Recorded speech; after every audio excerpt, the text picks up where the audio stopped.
¿Qué tal, Diego? Javier Milei, ¿cómo estás? Todo muy bien. Bueno, tu frase "viva la Te libertad". manda disculpas mi hermana porque no pudo venir. No importa, ya. Cosas que pasan en Cosas los que avatares de pasan. la vida. ¿Fue a México con vos? Sí, estuvimos juntos en México. ¿Cómo es? Vos vas a dar una charla y es como las películas de Rocky en donde ella está en la esquina y te habla al oído y te dice cómo tenés que subirte al ring. ¿Cómo es esa dinámica de lo que vos le decís el jefe? A ver, Cari tiene un conjunto de tareas, digo, de la que históricamente se ocupa de llevar mis cuentas. Por otro lado, otra cosa que hace es, por ejemplo, ahora que estoy en esta actividad, por ejemplo, organiza los actos. Los actos que nosotros hacemos son, requiere una logística muy complicada. Es como armar un recital. Digo, algunos parecen hasta casi recitales de los Rolling Stones, por decirlo de alguna manera. Y eso implica en términos de habilitaciones, en términos de... Vos sabés que, por ejemplo, del sonido necesitas una habilitación especial, hay una cuestión de las luces, hay una cuestión del sonido. ¿Vos lo de los Rolling lo dijiste por algo en particular? No, bueno, digo, porque es mi banda de rock and roll favorita. O sea, entonces, pensá que yo a los Rolling Stones los vi, creo que 13, 14 veces. Las dos, 3 veces vino a Argentina, ¿no? Fui a todos los recitales menos a uno. O sea, hicieron 5, 2 y 3. O sea, 15 veces, yo fui 14. ¿Hay algo como de showman tuyo arriba de rockstar? Vos cantaste, tenías una banda, claro. Lo que pasa es que yo tuve una banda de rock and roll. O sea, que se llamaba Everest, la banda, y yo cantaba. Y justamente era una banda tributo a los Rolling Stones. ¿Y qué temas tocabas de los Rolling? ¿Qué cantabas de los Rolling? Y tocábamos Satisfaction, Shepping Jack Flash, Brown Sugar, digamos, Honky Tonk Women. ¿Y vos cantabas las letras y las doblabas? Sí, bueno, hacía lo que podía, ponele.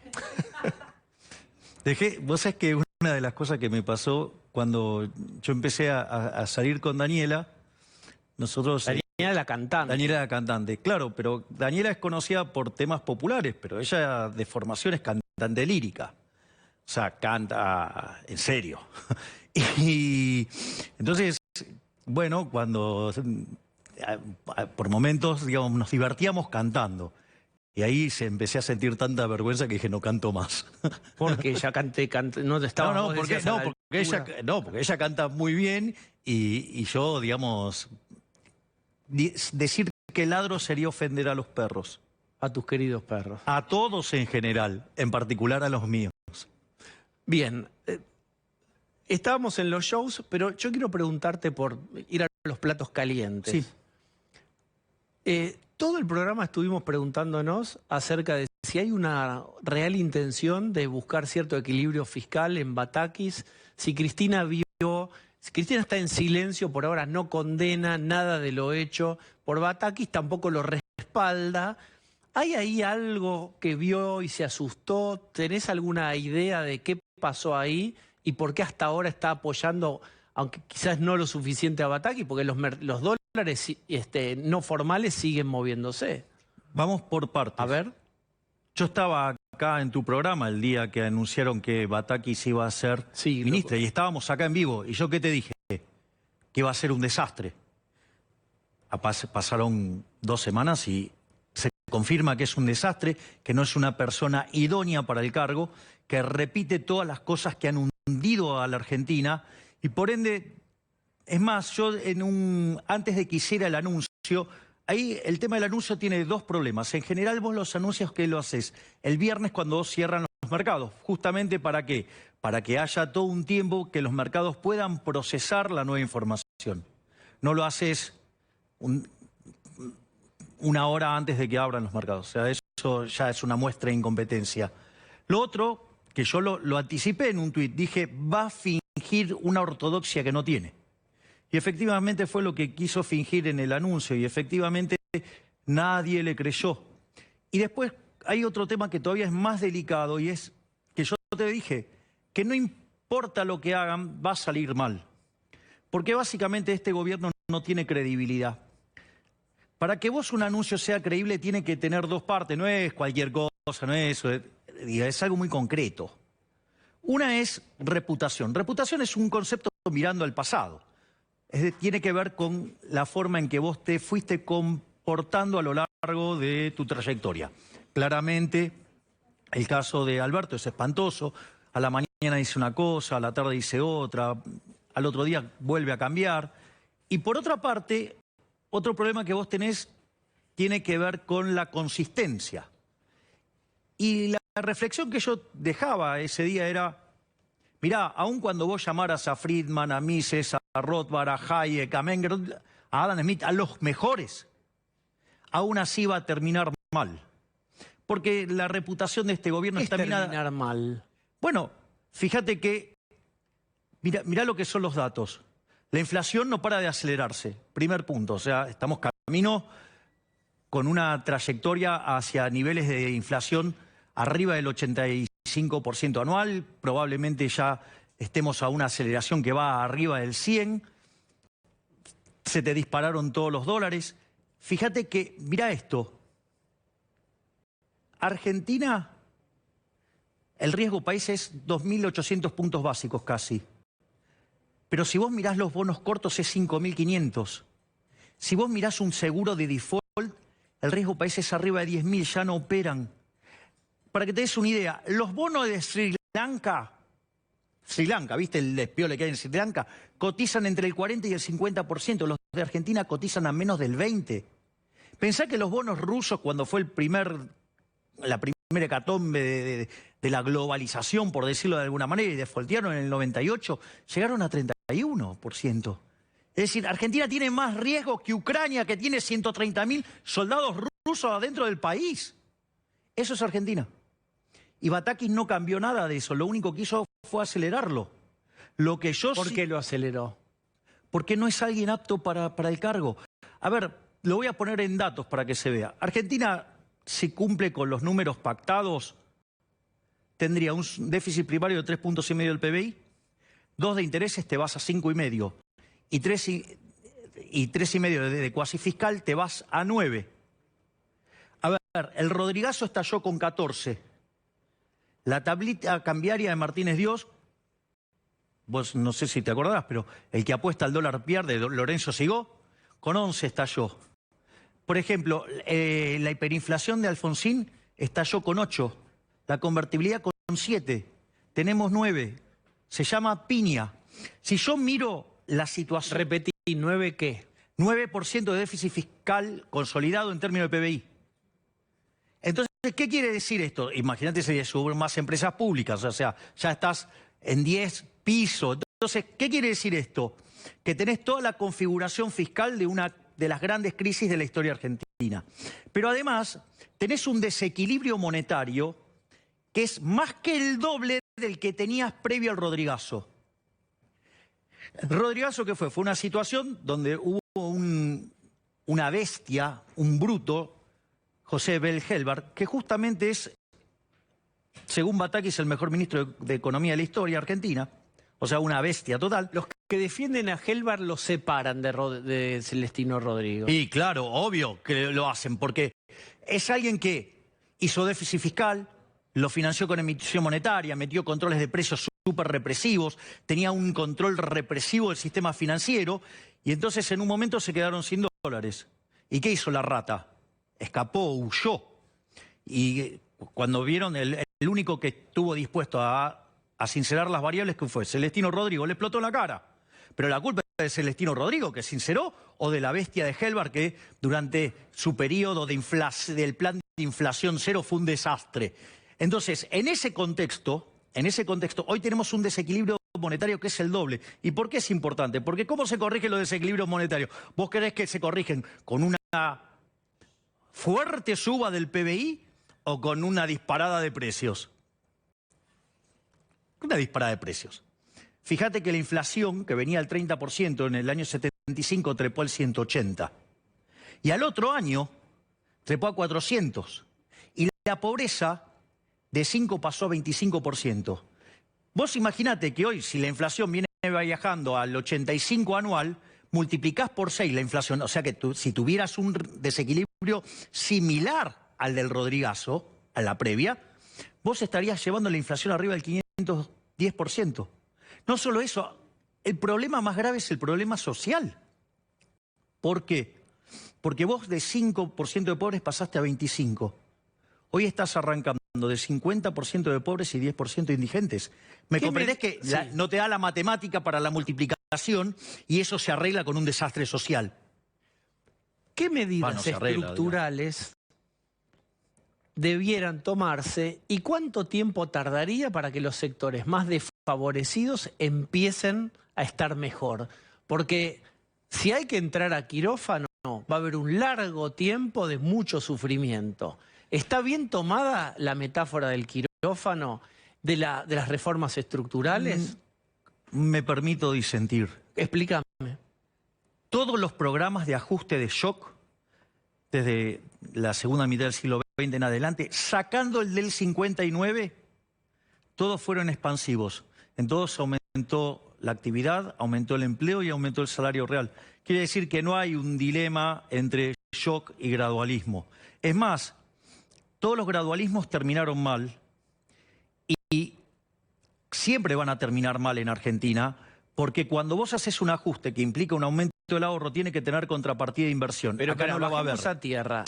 Sí. Lo primero es aclarar qué es lo que puede funcionar y lo que no va a funcionar nunca. El gradualismo no va a funcionar nunca. Lo único que tiene chance de funcionar es el shock. Entonces, ahora, ¿dónde es el shock? ¿Cuáles son las reformas que yo estoy proponiendo? Que el ajuste no lo pague el sector privado, que es el que genera riqueza, sino que el ajuste lo pague la basura de la casta política. En ese sentido,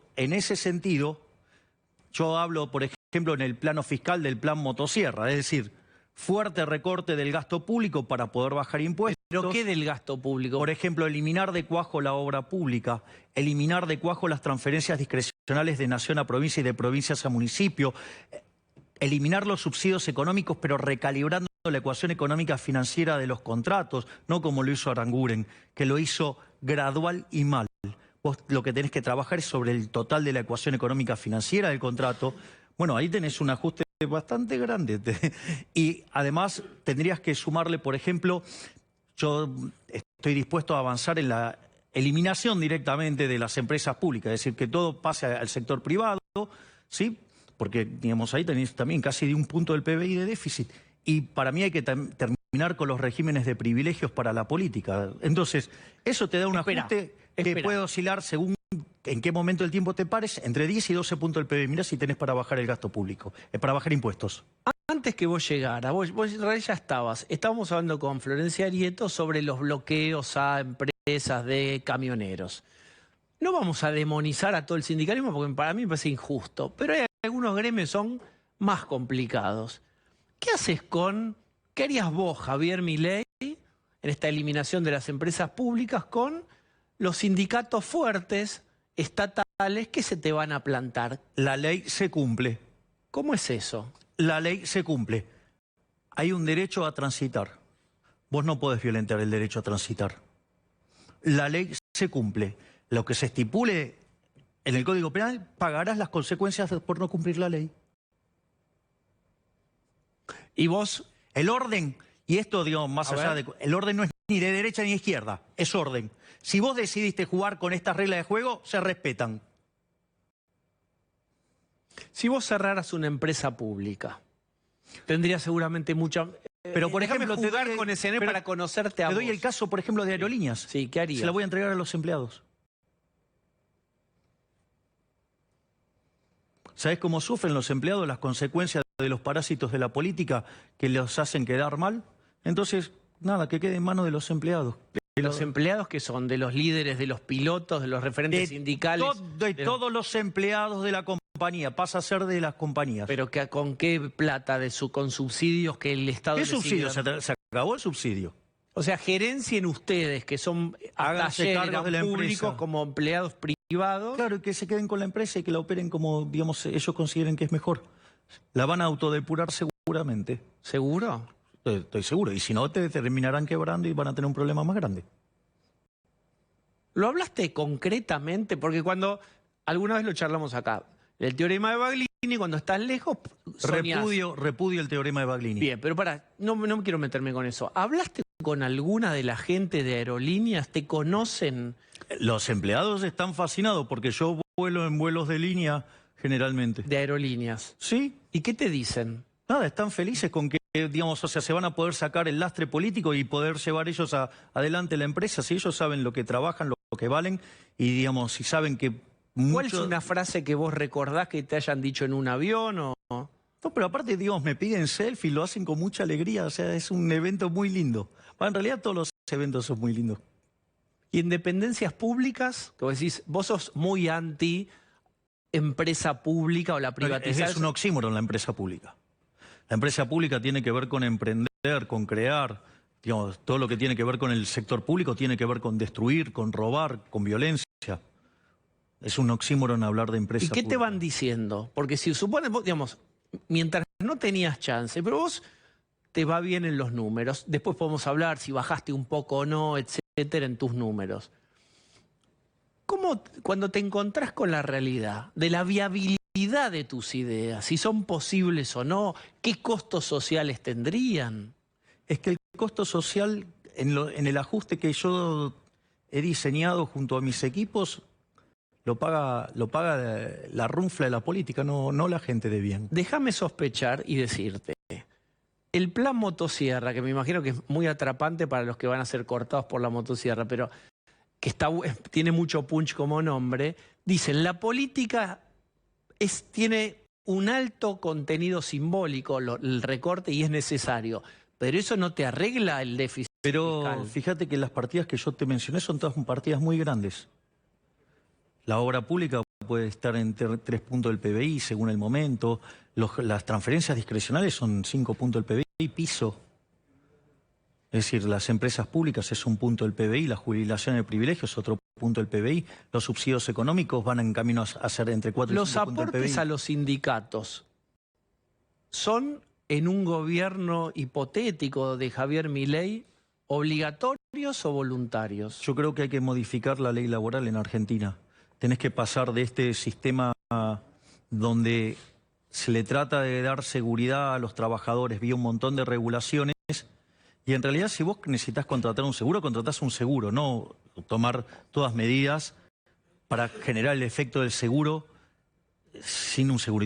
Lo voy a explicar. Yo te estoy diciendo de los aportes que se le descuentan a es que hay que ir hacia una desregulación del mercado laboral. Hay 7 millones de argentinos que están en el mercado informal por culpa de las regulaciones fascistas. El empleo privado genuino no cambió de 6 millones de personas en los últimos 11 años. Es una locura, Diego. Entonces, quiero explicar este concepto porque es muy importante. Suponete que vos querés salir a la calle y sos una persona con una profunda aversión al riesgo. Bueno, vos podrías contratar seguros, podrías poner, no sé, triple cinturón de seguridad, cuádruple airbag, no sé, ponerle todo lo que quieras, el motor que sale despedido, o sea, todo lo que vos quieras. Casi como que andás en un tanque, por decirlo de alguna manera, en la medida que no violente el marco legal que la sociedad ha establecido. En ese contexto, esa es una forma. Ahora vos tenés una forma más salvaje, que es la que hace el Estado.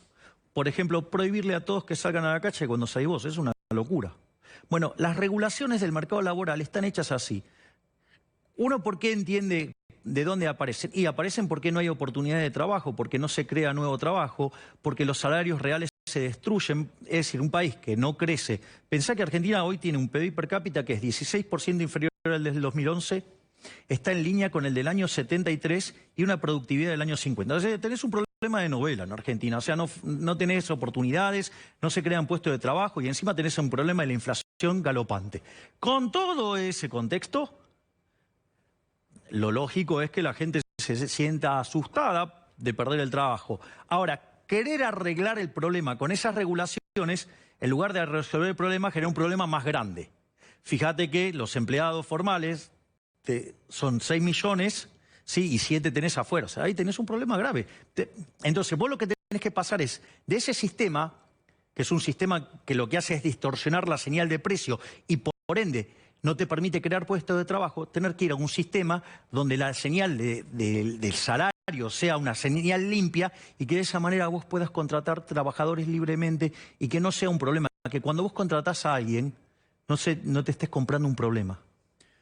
¿Le das bolilla a las encuestas? Mira, miro porque no puedo ser tan irresponsable, pero en el fondo sé que muchas de esas encuestas están operadas con una caja muy grande y también, digamos, sé entender eso. ¿Qué pensás de los que dicen, mira, es como a Milei le plantean algunos temas en donde lo fuerzan a patinar o él patina? Es como te van tirando cáscaras de banana y vos vas y pisás. Es decir, ¿qué harías con pollitos? ¿Les quitarías los órganos a los pollitos? Y como vos te subís a todas las que te van tirando. ¿Tenés alguna reflexión sobre vos mismo en ese sentido? Sí, como esta cosa de aplíquele libre mercado a todo. A ver, órganos, donar, todo. A ver, hay varias partes de la dimensión. La primera es que claramente el gobierno de la ciudad, que es el que más me opera, básicamente descubrió que soy un fundamentalista de la verdad.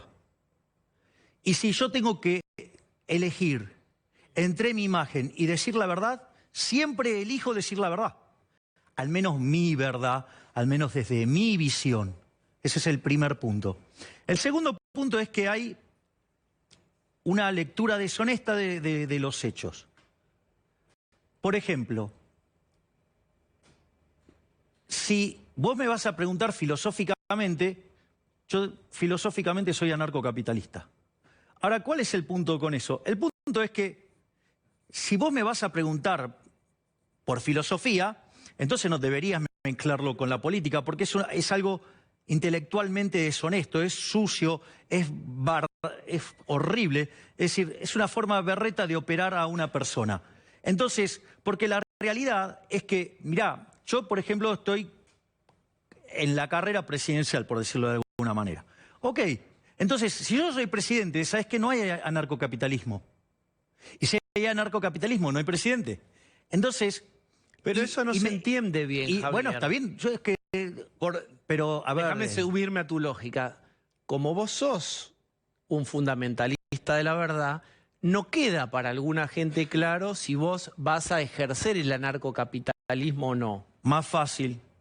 Pregunta, ¿yo qué cargo tengo en este momento? Diputado. Diputado, sí, nacional. Sí, ahora, ¿cuál es el punto central? Yo estoy dentro de las lógicas del sistema y juego con las reglas del sistema. Yo respeto el sistema. De hecho, mi batalla fundamental hoy es la discusión contra el statu quo, que es lo que yo llamo la casta. Dentro de la casta están los políticos ladrones, están los empresarios, es decir, los empresarios prebendarios, y están también los sindicalistas que no representan a sus trabajadores, sino que en realidad representan sus propios negocios. Entonces, esa es la batalla. Y, digamos, ¿por qué, digamos, vamos a estar discutiendo sobre el mundo que no existe si el mundo que existe tiene un montón de restricciones, que tiene lo que se llama restricción de Estado? Por ejemplo, esta mesa es un rectángulo. Y a mí me gustaría que fuera ovalada, pero ¿sabés qué? Es un rectángulo. Y querer discutir que es ovalada es, por decirlo de bastante tonto. Y aparte hay otro tema adicional. Pero vos entendés lo que yo te planteo. Yo entiendo perfecto lo que vos me Te puede gustar o no cómo piensa la economía Milei, pero ahí él pisa en terreno firme.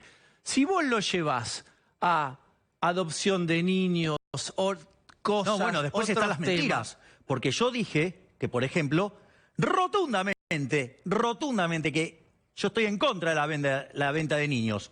¿Sí? Y sin embargo, aún así, como les servía para operar, digamos, difundieron la mentira. Es decir, agarran, dicen mentiras y difunden mentiras. O sea, yo eso lo tengo claro. Ahora, si vos después le decís que estás difundiendo una mentira, te dicen, te estás metiendo con la libertad de expresión. No, estoy diciendo que estás mintiendo. Es decir, ¿qué querés que te cuente? Por ejemplo, cuando empezaron a mentir y operar, no, Milei no va a venir a tal sesión, y después terminé yendo. O, por ejemplo, cuando decían, no, Milei va a votar en contra de la boleta única. ¿Qué voté? Voté, digamos, a favor de la boleta única. Entonces dicen, no, miren la contradicción de Milei. ¿Qué contradicción? Si siempre dije lo Dice mismo. que tal sesión es importante y él está viajando para dar una conferencia. Eso es falso. Porque solo falté a una sesión que estaba amañada. ¿Cuál y que era? el resultado estaba determinado, que fue la de cuando me fui a Colombia. Digo, y la votación, o sea, fue, pero absoluta mayoría, o sea, con lo cual, que en realidad además era una tomada de pelo, porque era una supuesta reducción de impuestos, sí, pero como en realidad no meten el mecanismo de ajuste automático, hay que estar de vuelta dentro de 3 meses rogándole a los políticos de vuelta que ajusten eso. Es una caradurez eso. ¿Alguien te propuso coachearte, prepararte, ayudarte para el discurso público? Pero el problema es que si vos me coacheás, dejo de ser Javier Milei. Me convierto en otra basura más de los políticos de la casta. Es como que, ¿me entendés? Vengo a una nota con Diego. Entonces, a ver, ¿qué dicen los focus group? Y te contesto en función de los focus group. Pero es una locura eso. Es decir, yo te voy a decir lo que pienso. Y en función de lo que pienso, te puede gustar o no. Pero, ¿sabes cuál es el problema? Porque si no, no tenés mandato. Entonces, vos, si me votás a mí, vos sabés lo que voy a hacer. Sabés que no te voy a subir los impuestos, que voy a tratar de bajarlos, ¿sí? Que le voy a pasar con una motosierra al gasto público, que voy a hacer reformas pro mercado, que voy a hacer todo lo posible que esté a mi alcance para eliminar el Banco Central, terminar con la moneda del político argentino y que se erradique definitivamente la inflación en Argentina. Vos decís, yo soy un fundamentalista de la verdad, que es toda una De definición. mi verdad. Sí, de tu verdad. Porque puedo estar equivocado. O sea, hoy tengo una forma de cómo veo las cosas. Y en esa visión, si yo trabajé sobre esa idea, digamos, la voy a defender hasta las últimas consecuencias. ¿Qué supones vos que es lo más políticamente incorrecto que propones vos o que pensás vos sobre temas de agenda? No, lo que es lo políticamente incorrecto. Algo que vos digas, yo sé que yo esto lo pienso, es complicado lo que yo pienso porque va muy contra lo que piensa mucha gente. Mirá, De temas sensibles. no, a ver, para hacerlo más fácil, lo que es la mayor incorrección política es que voy contra los chorros de la casta. Es decir, voy contra los privilegios de la casta. Cuando yo, por ejemplo, planteo la eliminación del Banco Central para que no haya más peso, en realidad lo que estoy diciendo es que quiero eliminar la moneda que emite el político argentino, porque básicamente no puede valer ni excremento si es la moneda que emite el político argentino y si los políticos argentinos no sirven ni para bono. Entonces, eso claramente es una... Pero ¿sabes lo que pasa? Que los políticos nos roban a los argentinos de bien con el señoriaje, que es la financiación del déficit fiscal con emisión monetaria. ¿Sabes cuánto se llevó este gobierno de ladrones que tenemos ahora en los 2 primeros años en términos de señoriaje, es decir, financiamiento del déficit con emisión monetaria? 11 puntos del PBI. Esa es la incorrección política. Decirle a los políticos que son unos ladrones y sacar las herramientas que utilizan para robarle a la gente, tanto de un lado como del otro. Es decir, porque ponerte a favor de la existencia del Banco Central es de chorro. Si el Banco Central fuera independiente, como es en Perú, ¿para qué tenés que dinamitarlo? Pero de vuelta, si vos no querés estafar a la gente, ¿para qué lo querés tener entonces? ¿Cuál es? A ver, lo voy a hacer con un ejemplo para que se entienda el problema de la estafa. Suponete que estamos en una economía que hacemos transacciones en monedas de oro. Entonces, todos los precios están determinados en oro. ¿Qué pasa ahora? Viene un amigo mío, un físico y un químico que me descubren la forma de convertir el plástico en oro. Entonces empezamos a comprar plástico y le aplicamos esta metodología y lo convertimos en oro. Si yo lo tengo guardado en mi casa, ¿hay algún problema con eso? No. ¿Por qué? Porque es solamente una falsificación. Ahora, ¿qué pasa? Si yo quiero meter lingotes adentro de la economía y te digo, mirá, Diego, tengo un lingote, ¿me lo cambiás por otro lingote tuyo? ¿No te resultaría raro? Entonces, como te resulta raro, te digo, mira, Diego, te doy 2 lingotes de los míos por uno del tuyo. Digo, cuando la limosna es grande hasta el santo desconfía. Te das cuenta que es una estafa. Entonces, pero no lo hacen tan burdamente los políticos. ¿Cómo lo hacen? Lo hacen, es como que empezar a fraccionarlo en monedas y te las mezclan con las monedas buenas para que no te des cuenta. Bueno, pero ¿cuál es el efecto final? Que la cantidad de oro en la economía, ¿qué pasa? Aumenta. Entonces el poder adquisitivo del oro, ¿qué pasa? Cae. Y todos los precios expresados en unidades de oro suben. ¿Te das cuenta? La inflación que deriva del señoriaje es una estafa. ¿Y quién se beneficia de eso? El que lo recibe primero. ¿Y quién es el que lo recibe primero? El primero que lo recibe es los políticos. Entonces todas esas